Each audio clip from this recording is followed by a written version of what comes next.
Question number 2। इसमें बोला है mister A owner of a house property in Delhi. वो एक हाउस प्रॉपर्टी में रह रहा है जिस प्रॉपर्टी में 4 यूनिट है, यानी कि 4 हाउस है, और उसका एक्चुअल रेंट है 48,000 पर एनम पर हाउस का, ईच यूनिट का।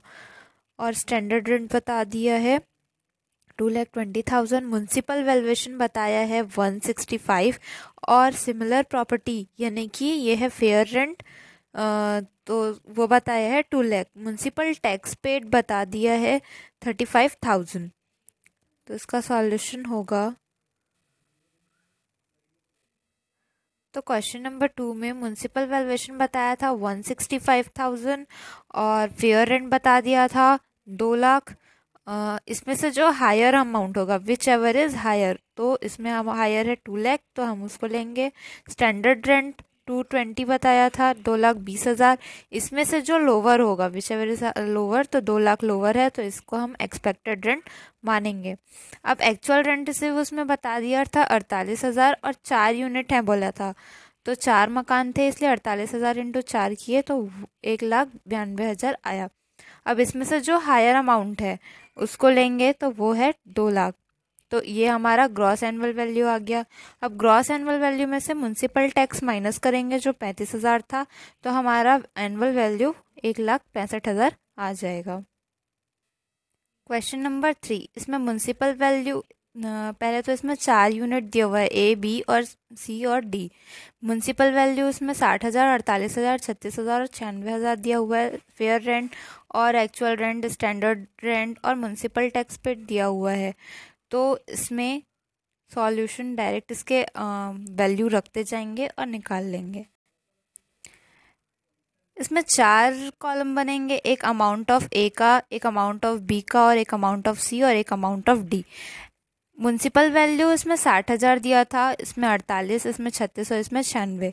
फेयर रेंट दिया हुआ था 75,000, 60,000, 45,000, 1,16,000। इसमें से जो हायर अमाउंट होगा, तो इसमें हायर है 75,000, इसमें हायर है 60,000, इसमें हायर है 45,000 और इसमें हायर अमाउंट है 1,16,000। उसके बाद हम इसमें कंपेयर करेंगे स्टैंडर्ड रेंट से।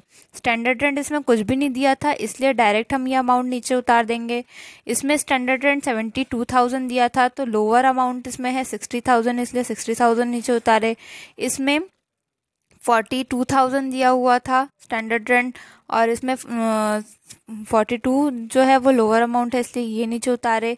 इसमें स्टैंडर्ड रेंट 1,15,000 दिया था, जो लोअर है दोनों में, इसलिए अपन 1,15,000 नीचे उतार लिए। ये अपन एक्सपेक्टेड रेंट माने जो लोअर है उसको। अब उसको एक्चुअल रेंट से अपन कंपेयर करेंगे, तो इसमें एक्चुअल रेंट दिया था 69,000, 54,000, 40,000 और 1,20,000। इसमें से जो हायर अमाउंट होता है, इसमें 75,000, इसमें 60, इसमें 42,000 और इसमें 1,20,000। ये हायर अमाउंट हमारा ग्रॉस एनुअल वैल्यू कहलाता है।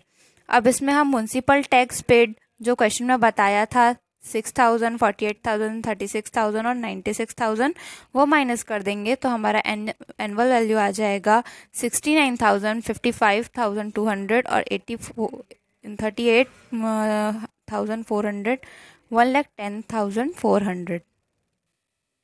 क्वेश्चन नंबर 4, इसमें हमारा म्युनिसिपल वैल्यू दिया हुआ है 4 लाख, फेयर रेंट दिया है 3,60,000, स्टैंडर्ड रेंट दिया है 4,50,000, एक्चुअल रेंट दिया हुआ है 50,000 पर मंथ। इसका मतलब जितने महीने ये किराए पे रहा है, हमको इसको मंथ से इनटू करना है। उसके बाद नीचे लिखा है the building remain vacant for 2 month during the previous year, यानी कि वो बिल्डिंग 2 महीने के लिए खाली रहा है। Unrealise rent 50,000, condition 4 rule 4 satisfied होगा इसमें। और municipal tax paid by owner 25,000 और 25,000। तो यहाँ पे जो म्युनिसिपल टैक्स होगा वो हम सिर्फ जो टेंट पे कर रहे हैं उसका लेंगे।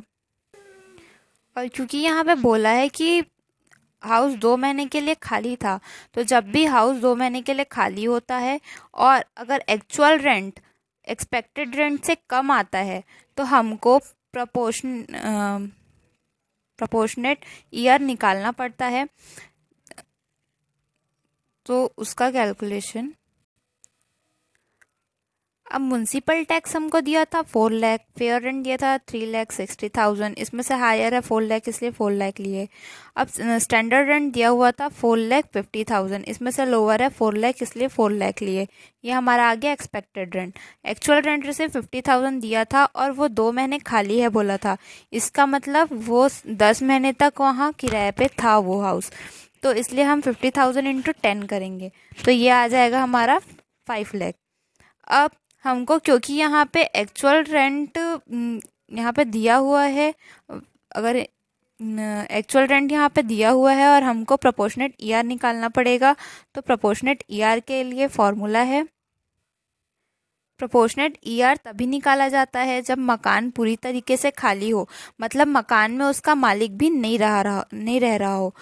अगर मकान खाली होने के कारण actual rent receive expected rent से कम होता है, तब हमको प्रोपोर्शनेट ईआर की कैलकुलेशन करना पड़ता है। और उस टाइम पे एक्चुअल रेंट रिसीव अगर ज़्यादा आता है प्रोपोर्शनेट ईआर से, तो हमारा ग्रॉस एनुअल वैल्यू होगा एक्चुअल रेंट रिसीव। लेकिन अगर एक्चुअल रेंट रिसीव कम होता है प्रोपोर्शनेट ईआर से, तो हम प्रोपोर्शनेट ईआर को ग्रॉस एनुअल वैल्यू नहीं लेकर के एक्सपेक्टेड रेंट को ही ग्रॉस वैल्यू लेंगे। क्योंकि यहाँ पे हमारा प्रोपोर्शनेट ईआर निकालना है, तो यहाँ पे हमारा जो ईआर था यानी कि एक्सपेक्टेड रेंट वो 4 लाख था, और क्योंकि 10 महीने मकान किराए पे था इसलिए इंटू 10 और डिवाइडेड बाय 12, क्योंकि साल में 12 महीने होते हैं, तो आ जाएगा 3,33,333।